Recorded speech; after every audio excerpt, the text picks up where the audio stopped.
Rule ये है, law ये है कि हर ऑफिस में इंटरनल कमेटी होनी चाहिए।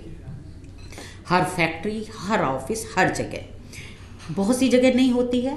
जब कोई घटना घटती है तो कई बार बनाई जाती है, तुरंत बनती है, अब रूल हो गया इसलिए बनती है, क्योंकि वो इंटरनल कमेटी का अपना फॉर्मेशन होता है कि 50% वुमेन हो उसमें, और जो हेड करे वो वुमेन हो, उसको लॉ आता हो, ये सारी चीज़ें उसकी चीज़ें होती हैं। वहाँ पर भी एक प्रोसीजर तय है कि कंप्लेन जाएगी तो कैसे उसकी पूरी गोपनीयता रखी जाएगी। वो लेडी आपको एम्बेरस नहीं फील करे ना कि कल को पता चला ऑफिस स्टॉक हो गया, इसने इस पे एलिगेशन लगाया, ये किया वो किया, ऐसा नहीं हो सकता उसमें। तो इंटरनल कमेटी की बातें आई। एक स्थानीय समिति भी बनती है। ये वैसे तो हमारे यहाँ पर बैठे सभी लोग अवेयर होंगे। जो ऑफिसेस में इंटरनल कमेटी का लॉ में कहा गया है, जहाँ 10 लोग नौकरी करते हो या इससे ज़्यादा हैं तो इंटरनल कमेटी जरूरी है, ये मैंडेटरी है लॉ के वो। तो अगर कहीं पर 10 से कम लोग नौकरी करते हैं, या मेरे घर कोई बाई आ रही है, आपके घर दूसरी बाई आ रही है, तो वहाँ तो कमेटी नहीं है, वहाँ तो बिल्कुल ऐसे तो खुला खेल हो जाएगा, ऐसा नहीं हो सकता। तो वो लॉ में कहा गया है स्थानीय समिति हो। वो स्थानीय समिति कैसे होती है?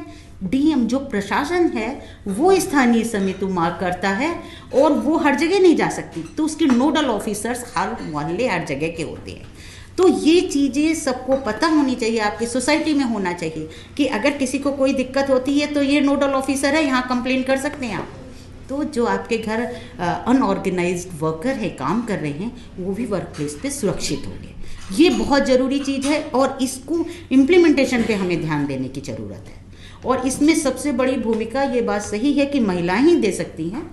हो सकता है पुरुषों के दिमाग से ये बात निकल जाती हो, तो हमारी आपकी जिम्मेदारी है कि हम ऑफिस में कहें कि अपने यहाँ जो इंटरनल कमेटी है वो सब चीज़ तो है, वैसे तो बहुत अच्छा एटमॉस्फेयर है, लेकिन आई थिंक कि ये थोड़ा सा जगह जगह पता होना चाहिए कि ऐसे है। या शी बॉक्स जैसे जो सिस्टम शुरू किए गए हैं वो ऑफिसेस में होने चाहिए। एक बॉक्स लटका हो, आपको कोई कंप्लेन है, आपने उसमें ड्रॉप कर दिया और उसमें कॉन्टैक्ट नंबर है, तो आप जाएंगे वहाँ पर।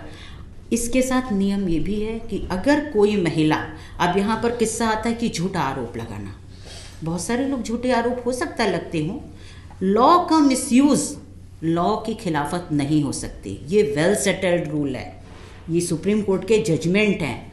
डावरी लॉ, अभी पिछले हफ्ते भी जस्टिस गवई ने बोला है एक केस में कि डावरी लॉ और जो ये है घरेलू हिंसा लॉ, इसका दुरुपयोग होता है बहुत। हाँ, दोनों चीज़ों के लिए बोला था, इसका बहुत दुरुपयोग होता है, लेकिन दुरुपयोग किसी लॉ की खिलाफत का आधार नहीं हो सकता। आप उसका दुरुपयोग रोकिए ना। अब यहाँ पर दुरुपयोग रोकने का क्या तरीका आया? कंप्लेन आपने ड्रॉप कर दी, अगर आप विक्टिम हैं, आपने कंप्लेन ड्रॉप की, आपको उसके साथ सबूत देने पड़ेंगे। किस दिन की घटना है, कब की है, कौन विटनेस है, आपने क्या किसी से ये घटना साझा की थी, आपको उसके सपोर्टिंग एविडेंस देने ही होंगे, तभी आप एलिगेशन लगा सकते हैं। गुमनाम एलिगेशन नहीं लग सकते। आप कोई आदमी ये सोचे कि मैं सपोज मैं विक्टिम हूँ और मैं चाहूँ कि मेरा नाम ना सामने आए और हम कह रहे हैं कि फलां हमें बहुत छेड़ता है, इसका नेचर ही खराब है, ये तो सब लड़कियों को छेड़ता है, नहीं, ऐसे एलिगेशन नहीं लग सकते लॉ में। तो स्पेसिफिक एलिगेशन होंगे, विक्टिम और जो एक्यूज्ड है या जो एलिज्ड पर्सन है, दोनों का नाम खुलासा होता है और सारी प्रक्रिया गोपनीय रखी जाती है। आंतरिक कमेटी उसकी जांच करती है बाकायदा, उसको सारी चीज़ें लेनी पड़ेंगी, सारे बयान दर्ज होंगे। बयान एकांत में भी हो सकता है, अलग भी हो सकता है, तो ये डिपेंड करता है परिस्थितियों पर। एक चीज़ और हम यहाँ बताना चाहेंगे कि लोगों ने ये समझ लिया ऑफिस में अगर आपके साथ कुछ हो रहा है तो आप पोस्ट कानून में जाएंगे और कंप्लेन कर दे। नो, ये बात इक्वली आप समझिए कि आप एफआईआर दर्ज कराने के लिए टोटली फ्री हैं। ये नहीं कि आपने वहाँ कर दिया तो अब आप वहाँ पर जो छेड़खानी का केस है 354 का नहीं करा सकते। आपके पास वो उपाय तो हमेशा ही है। लेकिन कई बार ऐसा होता है कि आप एक ही ऑफिस में काम कर रहे हैं और अपराध कोई बहुत बड़ा नहीं हुआ, अगर थोड़ा बहुत है, कोई कमेंट कर देता बार बार या किसी का अच्छा नहीं लगता बिहेवियर, तो आप उसको फिर रेस करते हैं पॉइंट और ऑफिस उसको शार्ट आउट करता है। ये एक उपाय है। उसमें भी जब कमेटी आपका सारा देख लेती है, जांच पूरी हो जाती है, तो वो रिपोर्ट सबमिट करती है उस अथॉरिटी को। मतलब जो आपका ऑफिस है, जो अथॉरिटी, उसको रिपोर्ट दी जाती है, उसमें रिकमेंडेशन होती है।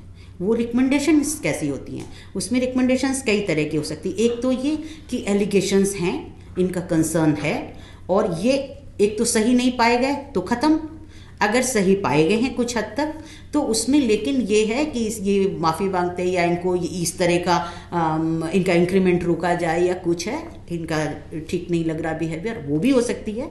और अगर सीरियस है तो वो रिकमेंड कर सकती है कि अब एफआईआर होनी चाहिए इसकी, तो एफआईआर पुलिस में होती है। ये तरीके हैं इंटरनल कमेटी के वर्क करने।